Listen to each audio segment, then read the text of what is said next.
নমস্কার। বিকেলবেলা আমাদের শুরু হয় চা দিয়ে এবং আমার দিদিরা দিন দিন নিত্য নতুন উপায় বার করছেন, আমাকে মুগ্ধ করছেন।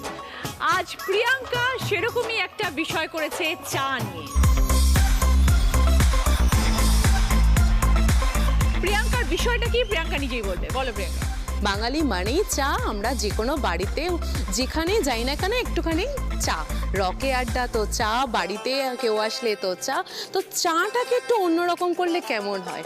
চায়ের সঙ্গে একটু ফলের স্বাদ থাকবে, একটু অন্য একটু চকলেটের স্বাদ থাকবে, এই একটা ভাবনা, এই ভাবনাটাকে নিয়েই পুরো আমার কাজ দিতে। আচ্ছা, তো অনেক কিছু আমি দেখতে পাচ্ছি, একটু বলো আমাদেরকে। এখানে আছে এরকম ম্যাঙ্গো আছে, স্ট্রবেরি আছে, ব্ল্যাকবেরি আছে, গোয়াভা আছে, ব্লুবেরি আছে, তাছাড়া চকলেট আছে, আর সবকটা রিয়েল ফুড পাল্পের উপর আছে, কোনো আর্টিফিশিয়াল কিছু নেই। তুমি কোনটা ট্রাই তোমার যেটা করবে? ইচ্ছে তুমি আমার সেটা একটা করে খাওয়াও। ওকে, আমি তাই তোমাকে একটা ম্যাঙ্গো করে খাওয়াচ্ছি। খাওয়াও।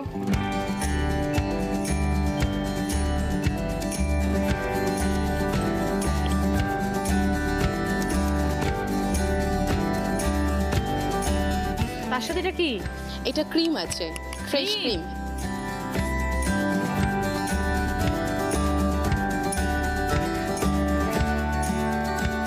এই ব্যাপারটা মাথায় এলো কি করে তোমার?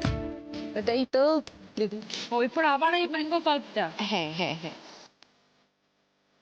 ওকে। তার সাথে কাজু কিশমিশ আর কি দেবে? চেরি। ওকে, এটা একটা চা। এটা চা। আমি এখন খেতে চলেছি ম্যাঙ্গো চা, প্রিয়াঙ্কার বানানো। ওকে, খেয়ে দেখি কেমন ব্যাপারটা।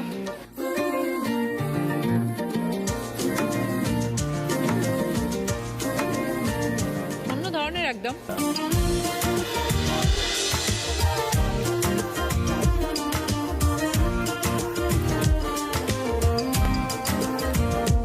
বিস্কিট।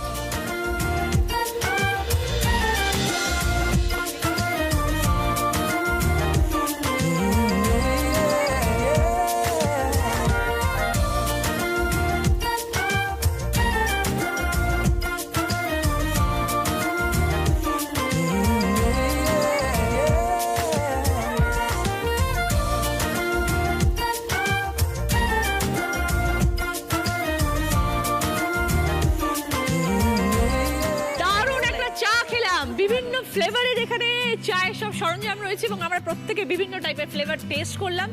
দুর্দান্ত ইনোভেটিভ একটা আইডিয়া। এই আইডিয়াটা কিভাবে তোমার মাথায় আসলো সেটা আমরা নিশ্চয়ই শুনবো, আর এটা নিয়েও কত বড় ব্যবসা করছে সেটাও আমরা নিশ্চয়ই শুনবো, এবং বাকি সব দিদিদের সাথে আমরা প্রচুর গল্প করব।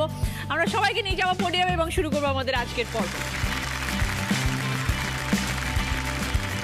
নমস্কার, welcome to Didi number 1 season 8 special partner Kutchina small appliances. প্রথমেই আছে প্রিয়াঙ্কা দে। নমস্কার, আমি মধ্যমগ্রাম থেকে এসেছি হোটেল ম্যানেজমেন্ট পড়ে কি করে একজন সফল চা ব্যবসায়ী হয়ে উঠেছি তার গল্প তোমার কাছে করব। নিশ্চয়ই, তোমার এই গল্পটা তো আমাদের ইন্টারেস্টিং আছে, শুনতেই হবে। এরপর আছে দীপশিখা দত্ত। নমস্কার দিদি। নমস্কার। আমি বাঁকুড়া থেকে এসেছি, জঙ্গলমহল অধ্যুষিত এক ব্লক, এবং সেখান থেকে লড়াই করে আমি যে কিভাবে একটা চাকরি করছি বা কিভাবে আমি আমার জীবনে দাঁড়িয়ে আছি সেই গল্পই তোমার সাথে করব। শুনবো তোমার সব গল্প। শ্রেষ্ঠা ঘোষ। নমস্কার দিদি, আমি বেহালা থেকে আসছি। ছোটবেলা থেকে অনেকটা গ্র্যান্টেডের মধ্যে মানুষ হয়েছি। যেটা পাইনি সেটা হচ্ছে নিজেকে, বাট আজকে নিজের আইডেন্টিটিটা নিজের মধ্যে খুঁজে পেয়ে খুব হ্যাপি আছি। শুনবো। এরপর আছেন রূপশ্রী ঘোষ।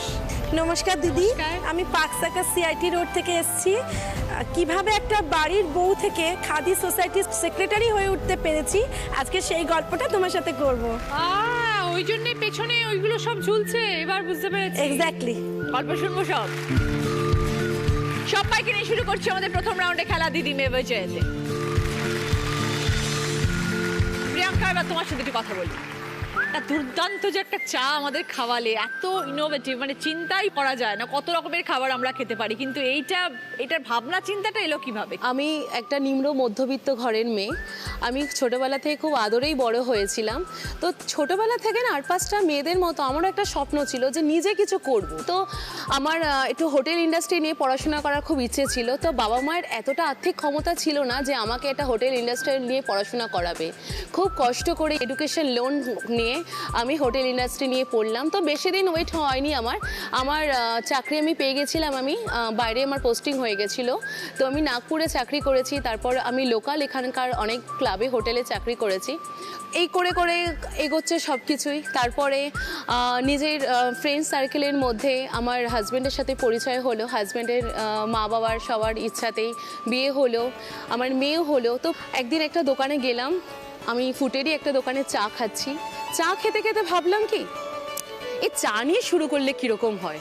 পাশের আমার যে কালেক্ট ছিল বলছে, হ্যাঁ তোর মাথা খারাপ নাকি? আছে না না, মানে চাটা নিয়ে একটু অন্যরকম করি। তো বাড়িতে আসলাম দিদি। তো আমার হাতের কাছে যেই ফল ছিল বাড়িতে, সেই ফলটাকে বাড়িতে আজকে যেরকমভাবে আমি ব্লেন্ড করে কাজ করছি, সেইভাবে এরকমভাবে ফুড পালটা বাড়িতে আমি বানালাম। পেস্ট করে যা যার মধ্যে আমার দেওয়ার আছে সব কিছু দিয়ে একটা পাল্প বানালাম। আর তোমার একটা হোটেল ম্যানেজমেন্টের একটা আইডিয়া তো ছিল, তো ন্যাচারালি সেটা তুমি কাজে লাগিয়েছো। হ্যাঁ দিদি, তো করলাম, করার পর বেশ ভালো। সেটা কোন ফল ছিল যেই ফলটা দিয়ে তুমি এক্সপেরিমেন্ট প্রথম করলে? প্রথম আমার দিদি ছিল আমার লিচু। আচ্ছা, লিচু দিয়ে আমি বাড়িতে কাজ করলাম।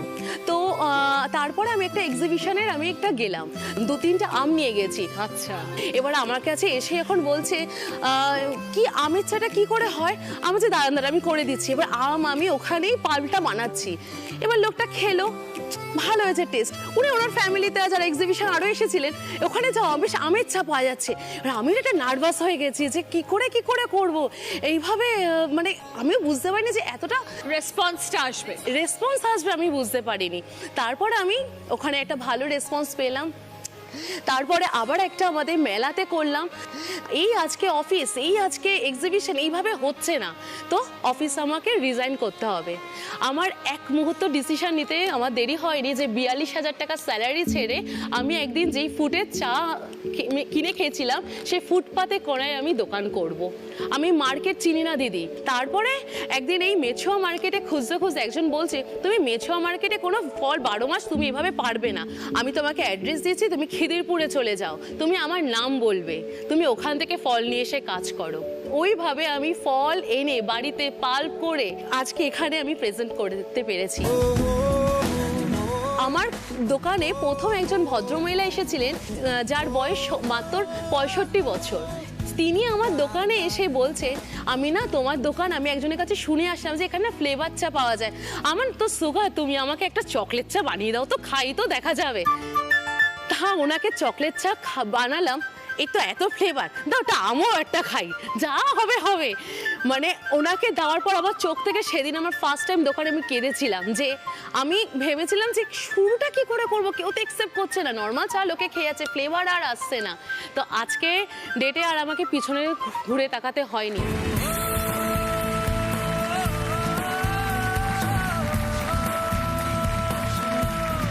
আজকে না খুবই ইজি বলছি যে এই ইজিটা যে আমার কি কষ্ট করে আজকে এখানে আমি দাঁড়িয়েছি। অনেক কথা শুনেছি দিদি, আমার মা নিজে আমার সাথে 2.5 মাস কথা বলেনি দোকান বন্ধ, মানে দোকান কেন করেছি।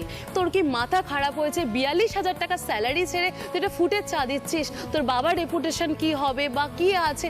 আমি না কারোর কথায় কান দিইনি দিদি। আমার যেটা মনে হয়েছে আমি এটা থেকে দাঁড়াবো, দেখি কি হয়। কত বছর হয়ে গেল প্রিয়াঙ্কা? 2 বছর হয়ে গেছে, কিন্তু আমি এখন যেখানে দোকান করছি প্রায় 1 বছর হতে চলেছে। তো তুমি প্রাইস রেঞ্জটাকে কিরকম রেখেছো? প্রাইস রেঞ্জটা দিদি একইভাবে ধরে রেখেছি, 30 টাকা আমার এখানে। যে কোনো ফ্লেভার যাতে সবাই খেতে পারে। কি নাম দিয়েছো কিছু? ওই প্রিয়াঙ্কা ফ্লেভার স্টি বলেই এখন আছে। আর ওটাকে কিছু চেঞ্জ করতে যাই, যেহেতু ফ্লেভারের উপরে আমার বেসিকটা সব। এটা কোথায় করেছো? মধ্যমগ্রাম স্টেশনের সামনেই আমার দোকান আছে। তো এইভাবে দিদি চলছে। Very good.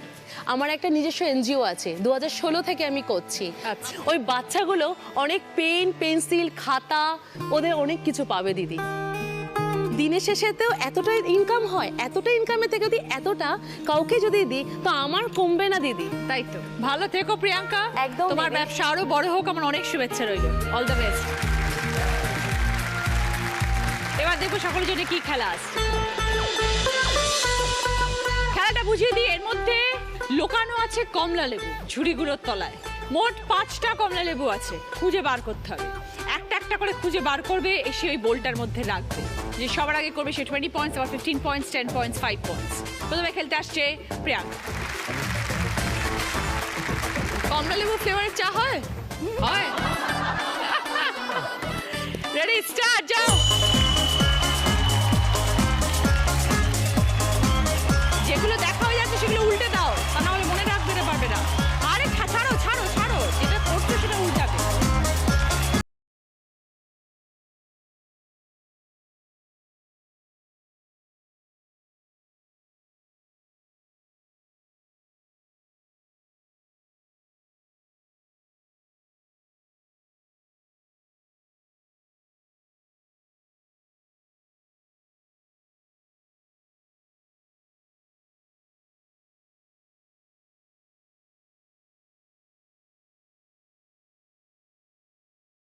প্রিয়াঙ্কা খেলাটা শেষ করছে 46 সেকেন্ডসে। এসে গেল দিদি নাম্বার 1 গ্র্যান্ড অডিশন। 19 জানুয়ারি রবিবার আমরা আসছি জলপাইগুড়িতে, Techno India group public school, পাহাড়পুরে। সকাল 10টা থেকে বিকেল 5টা সবাই হাজির হয়ে যাবেন। ফিরে এলাম ব্রেকের পর। আপনারা দেখছেন Didi number 1 season 8, special partner Kutchina small appliances.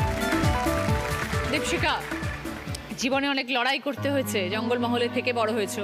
অনেক লড়াই করতে হয়েছে দিদি। হ্যাঁ, আমি বলি, আমি বাঁকুড়া থেকে এসেছি। বাঁকুড়ায় কোথায়? বাঁকুড়া সিমলাপাল। বাঁকুড়া থেকে আবার 40 কিলোমিটার দূরে আমার বাড়ি। বাড়ি বলতে আমার বাপের বাড়ি। আবার বিয়ে হয়েছে সেটাও 150 কিলোমিটার দূরে।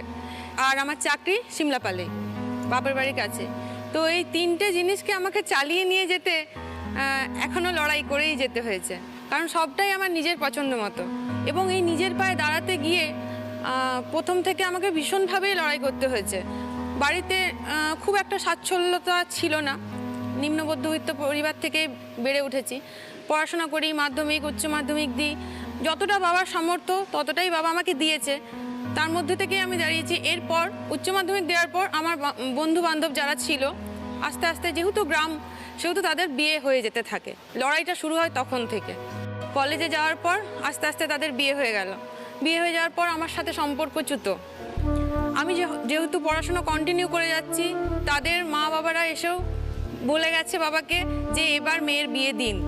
বা আমি সেই একই জায়গায় স্ট্রিক্ট কি না, আমি বিয়ে করব না, আগে আমি নিজের পায়ে দাঁড়াবো। তারপর আস্তে আস্তে গ্র্যাজুয়েশন কমপ্লিট করলাম, MA কমপ্লিট করলাম। প্রথম থেকে আমার ইচ্ছে ছিল কি আমি যে একটা টিচার হব, কিন্তু সেই স্বপ্ন এখনো অবধি পূর্ণ হয়নি। গ্র্যাজুয়েশন করার সাথে সাথে আমি একটা NGO-তে জব করলাম। NGO-তে জব করলাম, 1 বছর করলাম। তারপর আমি B.Ed করতে গেলাম। পড়াশোনাটা পুরো গ্রাম থেকেই কমপ্লিট করেছে? হ্যাঁ, এবং সেই গ্রাম থেকে কন্টিনিউ করার জন্য আমাকে খুবই অসুবিধার সম্মুখীন হতে হয়েছিল, যেটা হচ্ছে মাওবাদী বন্ধ। সেই সময় মারাত্মক হতো। 40 কিলোমিটার দূরে এসে আমাকে টিউশন নিতে হতো। সকালে বেরোতাম, ফিরতাম সন্ধ্যাবেলায়। ইউনিভার্সিটি বর্ধমান, সেটা সারাদিনে একবার গেলে ফিরতে ফিরতে রাত্রে 9টা, 9:30 ঢুকতে ঢুকতে। এইভাবে আমাকে কন্টিনিউ করে যেতে হয়েছে। তারপর B.Ed পাই। B.Ed-এ চান্স পাওয়ার পর সেখানে B.Ed কন্টিনিউ করার পর যখন রেজাল্ট বেরোয়, ওখানে একজন স্যারের নাম না করলেই নয়, অশোক স্যার বলে, তো তিনি আমাকে বই লেখার জন্য অফার করেন। ওনাকে প্রথমে আমি সাহায্য করি, মানে D.Ed-এর বই। আমার বইও প্রকাশিত হয়েছে এবং সেই বই প্রত্যেকটা D.Ed কলেজে এখনও চলছে। আর এই সমস্তটা কাজে আমাকে সাহায্য করেছে আমার দাদা আজ অবধি। এরপরে পরীক্ষা দিই, চাকরির পরীক্ষা দেওয়ার পর অবশেষে আমি 2016 সালে চাকরি পাই। সেটা কিসের চাকরি? এটা হলো ব্লক আশা ফেসিলিটেটর। আশা দিদিদের নাম হয়তো শুনে থাকবেন। তো সেই আশা দিদিদেরকে মনিটর করা হলো আমার মেন কাজ। ওদের যে কি সমস্যা এবং ওরা যে বাড়ি গিয়ে কি পরিষেবা দেয়, এমনকি আমাকে ফিল্ডেও বেরোতে হয়। ফিল্ডে বেরিয়ে দেখতে হয় ওরা কি ঠিক পরিষেবা দিচ্ছে, কতটা পাচ্ছে মানুষ পরিষেবা। ওই ব্লকের প্রত্যেকটা গ্রামে, প্রত্যেকটা কোনায় কোনায় আমি গেছি। কলকাতার মানুষ বা শহরাঞ্চলের মানুষ বুঝবে না যে একটা মা শিশুর কতটা পরিষেবা দরকার হয় এবং কতটা পিছিয়ে আছে তারা। বাড়িতেই যন্ত্রণা হচ্ছে, বাড়িতেই প্রসব হচ্ছে, একটা নোংরা পরিবেশে, সেখানে হয়তো মাও মারা যাচ্ছে ইনফেকশন হয়ে, বাচ্চাও মারা যাচ্ছে। এবং সেটা প্রপারভাবে আশা দিদি কিভাবে তাকে নিয়ে যাচ্ছে এবং হসপিটালে নিয়ে আসছে, হসপিটালে নিয়ে এসে তাকে টোটাল পরিষেবাটা দিচ্ছে, কিভাবে মা ও শিশু স্বাস্থ্যকে বাঁচিয়ে নিয়ে চলছে, সেটা বোধহয় গ্রামে গেলে পরিষ্কার দেখা যাবে। কিন্তু আজকে সত্যি এই স্টেজে এসে দাঁড়িয়ে বলছি, ওদের কাছে দিদি হতে পেরেছি বলেই আজকে ওদের অনুপ্রেরণায় আমি এখানে এসেছি। কত বছর হয়ে গেল দীপশিকা? 3 বছর হয়ে গেল দিদি চাকরি। তো এইভাবেই লড়াই চালিয়ে যাচ্ছি, চাকরি তো করছি। সপ্তাহের শেষে আমাকে 5 ঘন্টা জার্নি করে শ্বশুরবাড়ি যেতে হয়, আবার সোমবার হলে সেখান থেকে আসতে হয় 5 ঘন্টা জার্নি করে, এসে সমস্ত কাজ অফিসের করতে হয়। শুধু এটুকুই শান্তি, আমার বাপের বাড়িটুকু অফিসের কাছে। শ্বশুর বাড়ির সাপোর্ট আছে? হ্যাঁ, শ্বশুরবাড়ির সাপোর্ট আছে অবশ্যই। ভেরি গুড, খুব ভালো দীপশিকা, এইভাবেই জীবনে এগিয়ে যাও, সকলের আশীর্বাদ নিয়ে, ভালোবাসা নিয়ে, ভালো কাজের সাথে যুক্ত আছো। থ্যাংক ইউ দিদি। ভালো থেকে।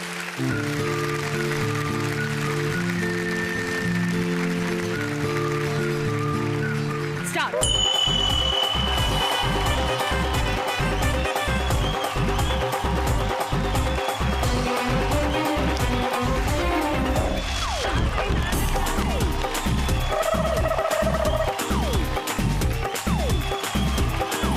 আরে দৌড়াও দৌড়াও।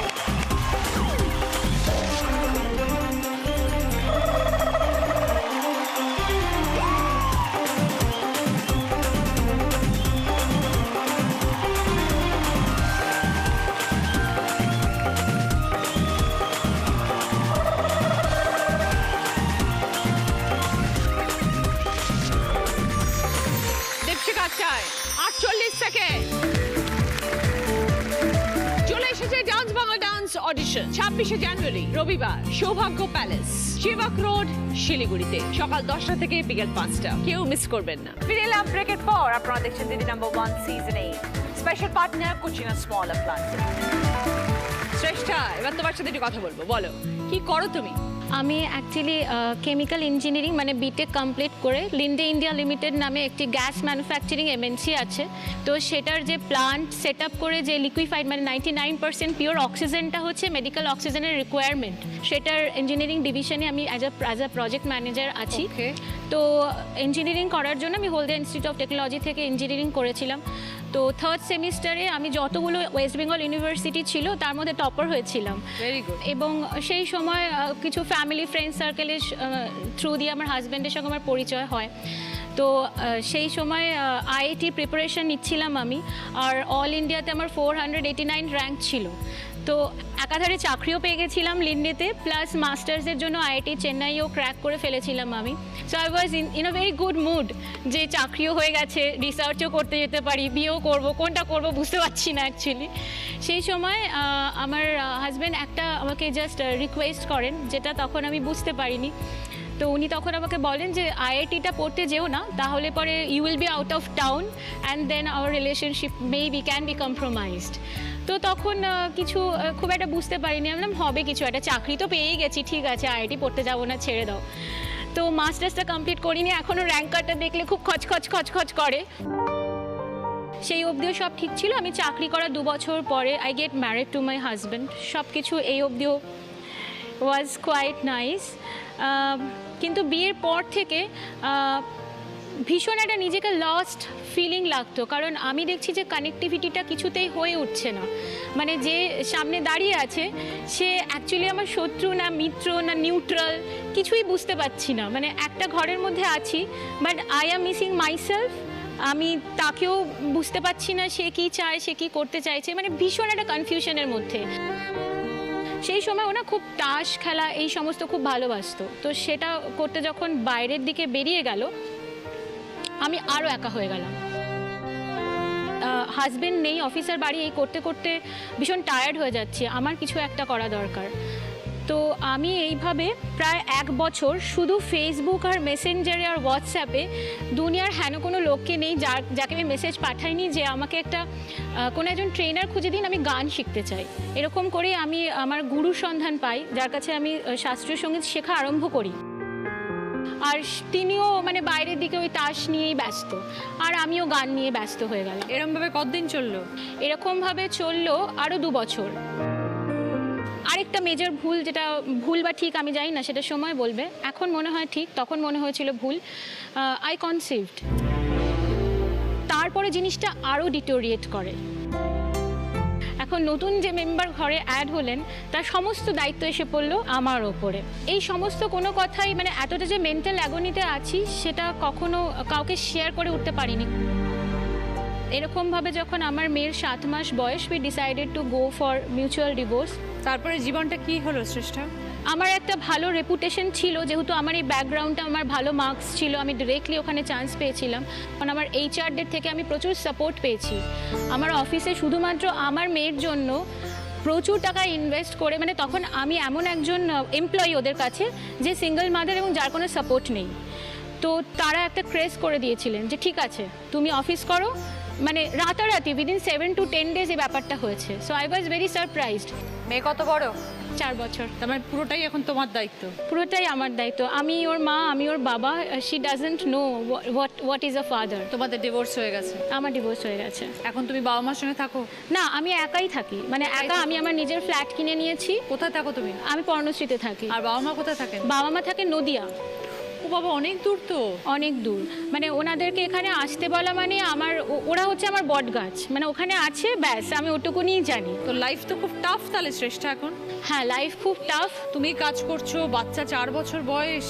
আমার বাড়িতে একজন দিদি থাকে, আমার বৌদি থাকে 24 আওয়ার্স, যে তোমার বাচ্চাকে দেখে। হ্যাঁ, আমার বোন থাকে। বোন না, ও বন্ধু, ওর সঙ্গে জাস্ট 1 বছর আগেই পরিচয় হয়েছে। ওই আমাকে পুশ আপ করে, তুই এটাতে ফর্ম ফিল আপ কর, তুই এই গানে যা, তুই এটা কর, তুই সেটা কর। ও হচ্ছে আমার সেই, ও ওখানেই বসে আছে, ওর নাম দেবযানী। তো ও ভীষণ বড় ইন্সপিরেশন, মানে খুব বড় ইন্সপিরেশন দেয় সবসময় আমাকে। সেটার জন্য আমার মনে হয় যে না, বসে থাকলে চলবে না, এগোতে হবে সামনের দিকে। আমি ক্লাসিক্যাল মিউজিকে ট্রেনিং নিচ্ছি 4 বছর, খুব বেশি দিন নয়। কিন্তু যখনই আমি দেখেছি আমার কোনো ডিসিশন নিতে অসুবিধা হয়, আমার কোনো কিছুতে খুব বেশি আমি ডিপ্রেস হয়ে যাই, কোনো কিছু আমার খুব নেগেটিভ লাগে, তখনই যদি আমি মন থেকে ওই জিনিসটা করি, বা আমি বাচ্চাদেরকে নিয়ে যদি গান বাজনা করি, তখন আমি দেখি যে আমি আবার এনার্জিটা গেইন করেছি। আমার ইচ্ছে আছে যে খুব বড় একটা মিউজিক, মানে ঠিকঠাক ইন্ডিয়ার যেটা ক্লাসিক্যাল মিউজিক, সেখানটাতে বড় একটা ইনস্টিটিউশন করে সমস্ত বাচ্চাদেরকে এই আমাদের যে ইন্ডিয়ার রুট, সেখানে রুটটাকে আগে বসা। তাহলে এখন গান বাজনাটাও চলছে, তার সাথে তোমার নিজের কাজও চলছে? হ্যাঁ, কাজও চলছে, গান বাজনাও চলছে। আগের যে লাইফটা ছিল তার থেকে এখন ভালো আছো তো? হ্যাঁ, আগের লাইফে সব ছিল, শুধু আমি ছিলাম না। এখন হয়তো কিছু হারিয়েছো কিন্তু অনেকটা বেশি পেয়েছো, নিজেকে খুঁজে পেয়েছো। হ্যাঁ, একদমই তাই। যখন থেকে নিজেকে খুঁজে পেয়েছি, তখন থেকে আমি দেখেছি যে আমার কাজ করার জন্য যা যা দরকার সেগুলো সব এসে পড়ছে। একদমই তাই। তো তোমার একটা ছোট্ট গান শুনে তারপর আমরা খেলা শুরু করবো শ্রেষ্ঠা। তানা তানা তোম তাদা রে দানি তাদানি ও দানি তানা দে রে না দিয়া না রে তাদা রে দানি তাদা তাদে রে না দে রে না তানা তানা তোম তাদা রে দানি তাদানি। Keep going in life. জীবনে আরো এগিয়ে যাও, মেয়েকে মানুষের মতন করে মানুষ করো, পিছনে ফিরে তাকাবে না, সবসময় জীবনে এগিয়ে যাবে। Best of luck.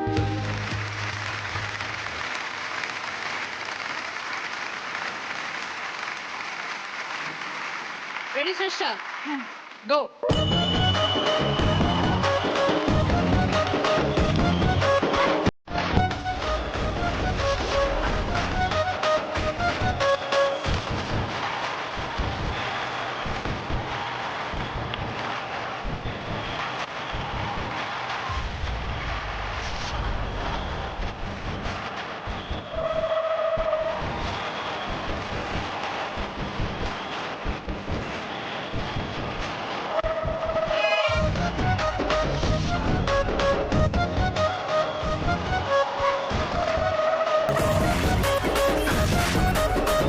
একই ঝুড়ি ওঠাতেই থাকো বারবার।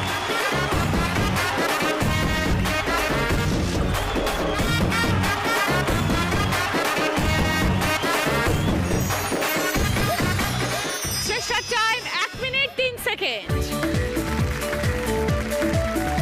রূপশ্রী, ঘরের বউ থেকে আজকে খাদি অ্যাসোসিয়েশনের সেক্রেটারি হলেন, কিভাবে হলেন? খাদি একটা সোসাইটি সেক্রেটারি আর কি আমি। ওকে।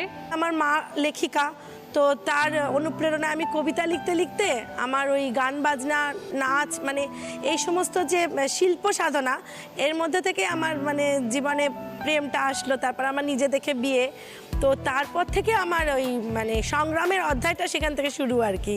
কারণ আমি যেভাবে মানুষ, ঠিক অপোজিট সেকশনে গিয়ে আমি পড়েছি আর কি। তো অর্থের কি প্রয়োজন, কি তাগিদ, তখন আমি অনুভব করলাম জীবনে। তো আমার 1 বছরের মধ্যে আমার কনসিভও হয়ে যায়। সেই রকম সময় কসমেটিক্স টুকটাক বিক্রি করে আমাকে চালাতে হতো। আমার হাজব্যান্ড 2000 টাকা মাইনে পেয়েছে, সেই সময় আমার বিয়ে হয়েছিল আর কি। বাবা যখন শান্তিনিকেতনে বাড়ি করে, সেই সুবাদে একটা শান্তিনিকেতনে ইউনিটের সঙ্গে আমার বাবার পরিচয় হয়। তখন বাবা বললো, তুই হস্তশিল্পের কাজটা একবার করে দেখ কীরকম লাগে। তো হস্তশিল্পের কাজটা আমি সেভাবেই নিলাম। তো যিনি আমাদের ইউনিটের কর্ণধার, উনি আমাকে খুব সহযোগিতা করেছেন সেই সময়। আমি দেখলাম খুব ভালো রেসপন্স, যে আমি কসমেটিক্স বিক্রি করে যখন একটা শিশি বিক্রি করে যে আমি 5 টাকাও যদি না পাই, তো একটা কাপড়েও আমার 200 টাকা কি 500 টাকা থাকছে। তো আমি এটা থেকে আমি এগোতে পারবো, আমি আমার সংসারটাকে, পরিবারটাকে দাঁড় করাতে পারবো, ছেলেকে ইংলিশ মিডিয়ামে পড়িয়ে মানুষ করতে পারবো। তো এই আত্মবিশ্বাসটা আমার মধ্যে আসে আর কি সেই সময়। তো সেই থেকে আমি শুরু করি ওদের সাথে কাজকর্ম। তো আমার প্রচুর কষ্ট হয়েছে জীবনে, যেটা আমাকে শৈশবে কোনোদিন ভাবতেও পারিনি, স্বপ্নেও ভাবতে পারিনি। সেই সব দিন আমার জীবনে মানে গেছে।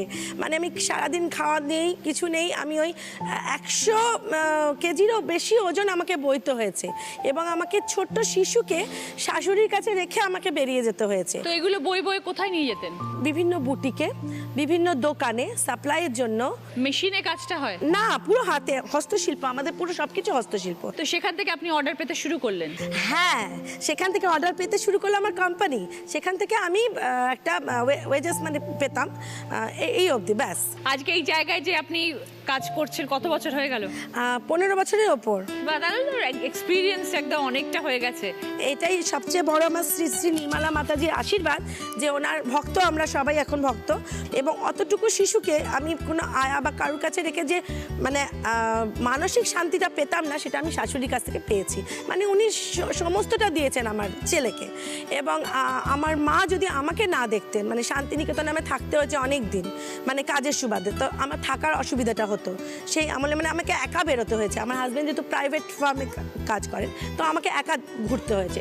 তো সেই দুটো আমি যদি সাপোর্ট না পেতাম আমার লাইফে, আমি আজকে এই জায়গায় আসতে পারতাম না। আজকে এই যে কাজগুলো আপনি সঙ্গে করে নিয়ে এসেছেন, এটা কি আপনার ওখানে মেয়েরাই তৈরি করে? হ্যাঁ, এখন আমি 4-5 বছরেই খাদিতে এসেছি। তো আমার একটা খাদির এমপ্লয়, মানে গভর্নমেন্ট সার্ভিস হোল্ডার, উনি আমাকে লাইসেন্সটা দেন, এবং 4-5 বছর আমি ওই সোসাইটি, ওরা আমাকে সেক্রেটারি করেছে, একটা স্যালারি দেয়। তা আপনার হাতের এই কাজগুলো তো একটুখানি দেখবো। নিশ্চয় দিদি, এই দেখুন স্টোলটা গায়ে দিয়ে দেখুন। স্টোল,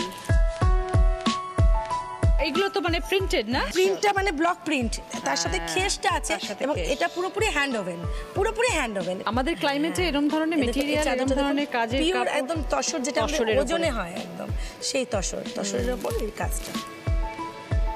সুন্দর। এখন আপনার আন্ডারে কজন কাজ করে? ওখানে তো অনেক মেয়েরা আছে, 500 জনের ওপর হবে শান্তিনিকেতনে। আর এখানে তো আমরা সেলসের ব্যাপারটা দেখছি totally. Thank you very much, thank you. Thank you. ভালো থাকবেন রূপশ্রী, ভালো লাগলো পরিচয় হয়ে। এইভাবেই জীবনে এগিয়ে যান। Thank you. স্টার্ট দিন।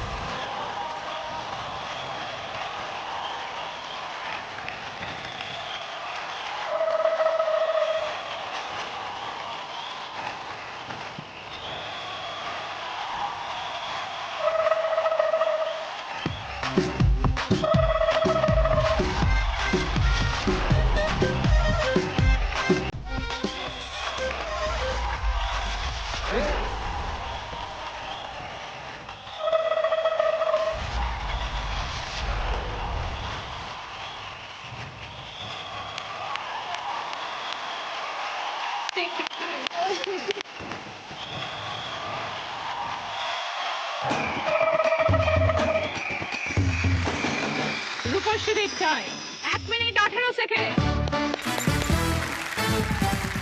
the score এই রাউন্ডে ফার্স্ট পজিশনে আছে প্রিয়াঙ্কা 20 পয়েন্টস, সেকেন্ড পজিশনে আছে দীপশিখা 15 পয়েন্টস, থার্ড পজিশনে আছে শ্রেষ্ঠা 10 পয়েন্টস, ফোর্থ পজিশনে আছে রূপশ্রী 5 পয়েন্টস।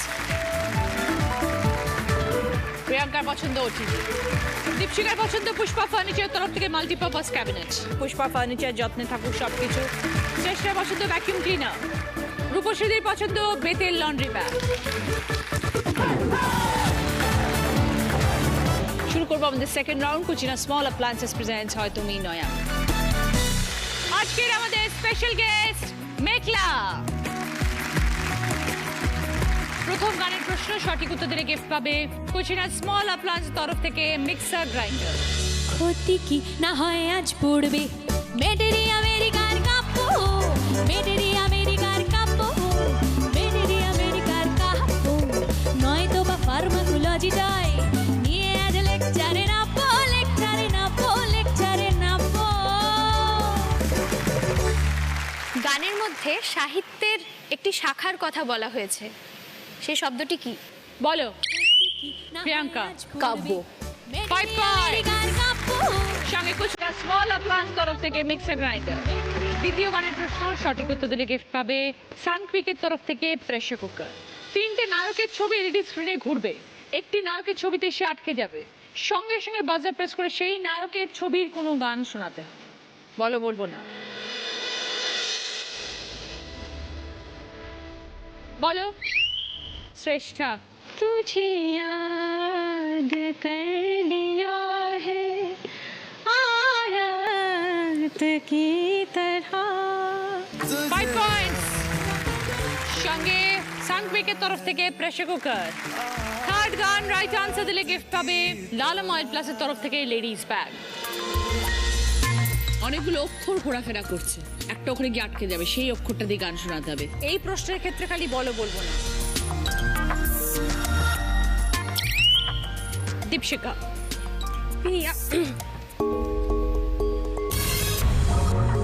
বাজার প্রেস করে কি করছো? ভাবছো প দিয়ে গান?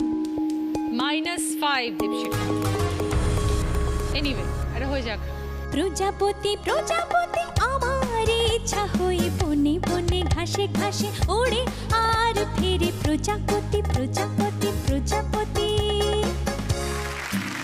4 নম্বর গানের প্রশ্ন রাইট আনসার দিলে গিফট পাবে এগ বয়লার।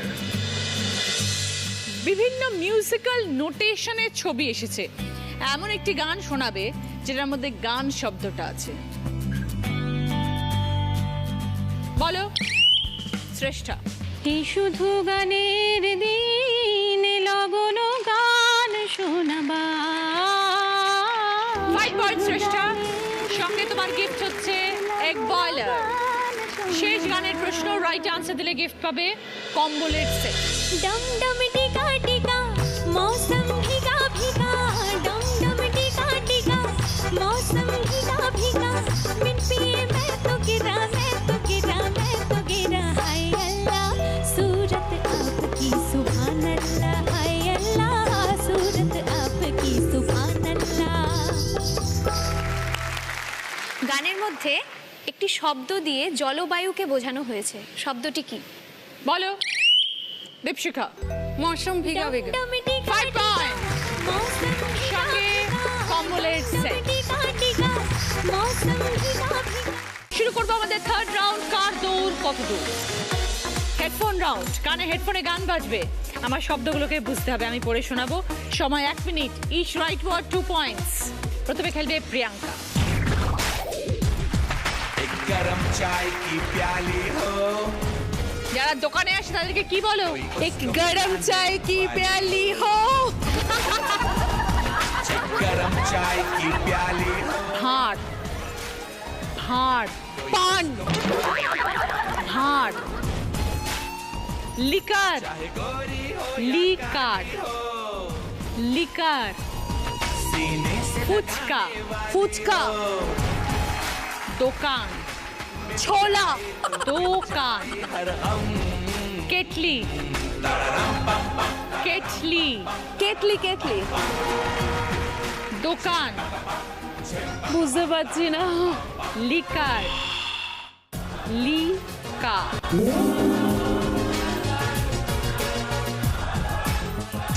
পারলে না ভাঁড়, ভার, লিকার আর টোকা। দুটো পেরেছো 4 পয়েন্ট।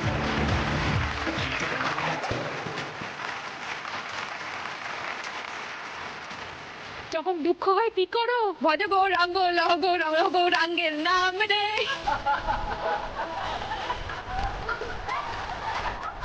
জঙ্গল, জঙ্গল, সফল, জঙ্গল, সন্তান, সন্তান, শিক্ষিকা, চিকিৎসা, শিক্ষিকা, শিক্ষা, শিক্ষিকা, সাইকেল, সাইকেল, তেজ পাতা, দেশ মাতা, না তেজ পাতা, দেশ মাতা, জঙ্গল, নফল, নফল, জঙ্গল, পটল, শিক্ষিকা, শিক্ষা। যে পিলতে পারলে না, প্রথমটা ছিল জঙ্গল, তারপরে ছিল শিক্ষিকা, লাস্টে ছিল তেজপাতা। দুটো পেরেছো 4 পয়েন্টস।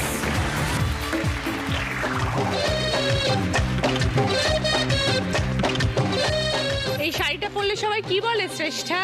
লাল বেটে বালি তেরা নাম তো বাতা। কমলা লেবু, কমলা লেবু, ভালোবাসা, ভালোবাসা, সাঁড়াশি, চালাকি, সাঁড়াশি, সাঁড়াশি, তবলা, তবলা, টিকটিকি, ছেচকি, টিকটিকি, হেচকি, টিকটিকি, ভেটকি, টিকটিকি, বিটকে, টিকটিকি, ক্লাসিক্যাল, টিকটিকি। এটা আমার মেয়ে। লাস্টেরটা ছিল টিকটিকি, টিকটিকি। 4টে পেরেছো 8 পয়েন্টস।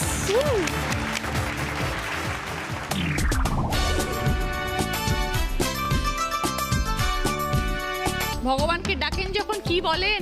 দেখা দে না টাকা দে, টাকা দে দেখা দে। টাকা দে নকশা, নকশা, নকশা, মাফলার, মাস্টার, মাফলার, মাফলার, কালো জিরে, কাগজে, কালো জিরে, কাগজকে, ল্যাংচা, চলছে ল্যাংচা, ক্যাসেট,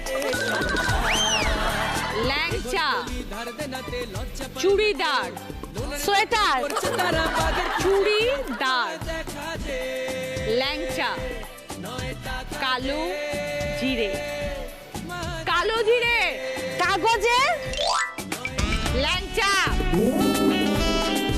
হেড স্কার্ফ, আরে খুলুন, মাফলার, ওড়না, ল্যাংচা, ল্যাংচা, আর এখন ল্যাংচা, আর কি হবে? খুলুন, ধারের টাকায় স্বপ্নে দেখা তুলুন প্রাসাদ কালো জিরে, তারপরে ছিল ল্যাংচা, তারপরে ছিল চুড়িদার। দুটো পেরেছেন 4 পয়েন্টস। থার্ড রাউন্ডে স্কোর, এই রাউন্ডে ফার্স্ট পজিশনে আছে শ্রেষ্ঠা 8 পয়েন্ট। ওকে, শ্রেষ্ঠার পছন্দ রোচক অ্যাগ্রো ভালোবাসা স্বাদের তরফ থেকে গিফট হ্যাম্পার এবং রুটি মেকার। সেকেন্ড পজিশনে 3 জন, রূপশ্রীদি, প্রিয়াঙ্কা এবং দীপশিখা, 3 জনেই 4 পয়েন্ট। দীপশিখার জন্য সার্ভিং বোলের সেট, রূপশ্রীদের জন্য জাগ গ্লাসের সেট, প্রিয়াঙ্কার জন্য রয়েছে সার্ভিং ট্রের সেট।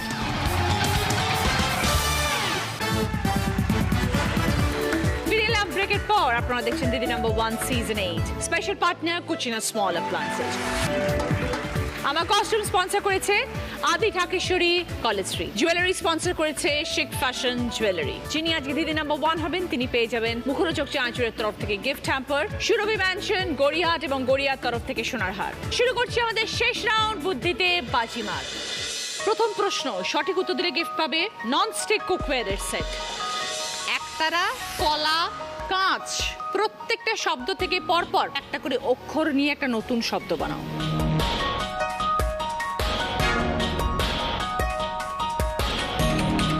এবার বলো, বলুন রূপশ্রীদি। একচ। হ্যাঁ, একচ। একচ মানে এটা কোন ভাষা, কোন মানে কোন কোথাকার ভাষা? একচ মানেটা কি? একচ কি আবার একচ নাকি বলবেন অন্য কিছু? কাঁকড়া। তাহলে তো একতারা থেকে কয় চন্দ্রবিন্দু আকার থাকতো? কাঁকড়া আঁকড়া ওই চিমটি দিয়ে ধরবে।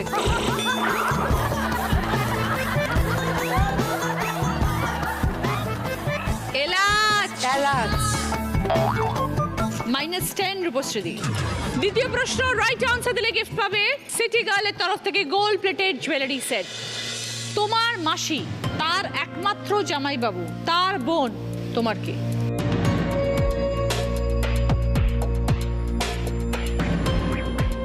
এবার বলো। শ্রেষ্ঠা। পিসি। বোঝাও। আমার মাসি, তার একমাত্র জামাই বাবু হচ্ছে আমার মায়ের হাজবেন্ড মানে আমার বাবা, তার বোন আমার পিসি। 20 পয়েন্টস। সঙ্গে সিটি গার্লের তরফ থেকে গোল্ড প্লেটেড জুয়েলারি সেট। 3 নম্বর প্রশ্ন রাইট আনসার দিলে গিফট পাবে আদি ঢাকেশ্বরী কলেজ স্ট্রিটের তরফ থেকে সুন্দর শাড়ি। হস্তশিল্প, বই পুষ্প, শীতকাল জুড়ে হারিয়ে যাওয়ার কথা বলি কুম্ভর ভিড়ে, কি বিষয় থাকা?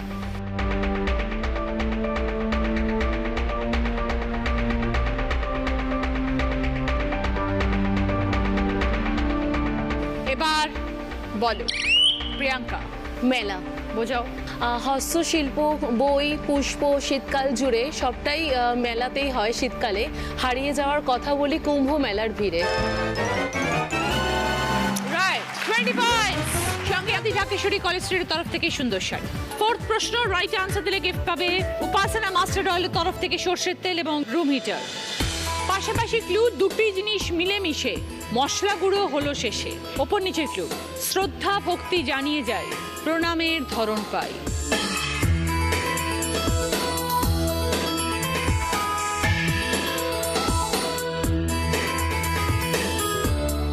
এবার বলো শ্রেষ্ঠা। হামান দিস্তা নত জানু। 20 পয়েন্টস। সঙ্গে উপাসনা মাস্টার অয়েলের তরফ থেকে সর্ষের তেল এবং সঙ্গে রুম হিটার। শেষ প্রশ্ন 5 নম্বর প্রশ্ন রাইট আনসার দিলে গিফট পাবে গিজার। শেষ প্রশ্ন সঠিক উত্তর দিলে পাবে 30 পয়েন্টস, ভুল করলে -20। প্রিয়াঙ্কা স্কোর এই মুহূর্তে 49, শ্রেষ্ঠা 68। ছবিটা ক্লু, শূন্যস্থান পূরণ করতে হবে।